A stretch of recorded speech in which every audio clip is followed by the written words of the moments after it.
Hi, this is Amy Burvall with LD Vid 30 challenge number 20. Just 10 more left.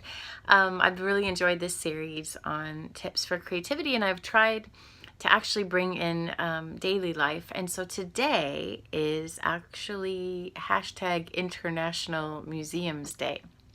I didn't get myself to a museum, but I certainly went online and perused the collections. I have some tips. I've been very privileged to travel in the past 3 years as a freelancer all around the world, and I definitely have my favorite museums. I have the ones that I love to spend all day in, like the Legion of Honor in San Francisco or the MoMA in New York. And I also have quirky ones. Perhaps my favorite museum actually in the past year was in Cornwall in Porthcurno, was a telegraph history museum, and it was absolutely fascinating and well done. So sometimes you find the little quirky ones. My tips, okay, so these are in no particular order. I love to go to museums alone.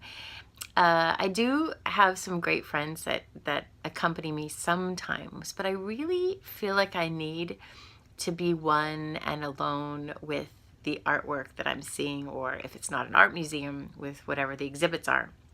So the way I actually have a companion is perhaps live blogging, taking pictures and blogging as I go. Of course, not in an annoying way, but just kind of archiving the experience, maybe posting right away to Instagram. But I love being alone. I love people watching at the museum and seeing how other folks interact with the exhibits and the artwork. One of my favorite things, and this is a little bit whimsical, is I like to draw over the art. So I use paper by 53, which allows me to take a photo of a piece and then remix it by drawing over it. And I've done this with the shadows of Rodin sculptures. I've done this with all kinds of art, just to recontextualize what it means, and sometimes in a humorous way.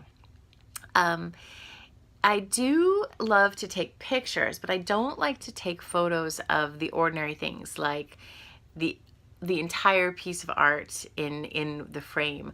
I think the tip is to go a little macro. You can always go to the gift shop and buy beautifully produced postcards of the full work.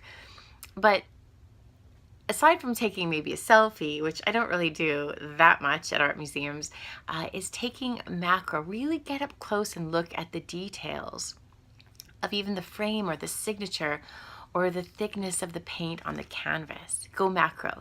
Also, look at the architecture in the museum and in the exhibits themselves. How have the curators set everything up?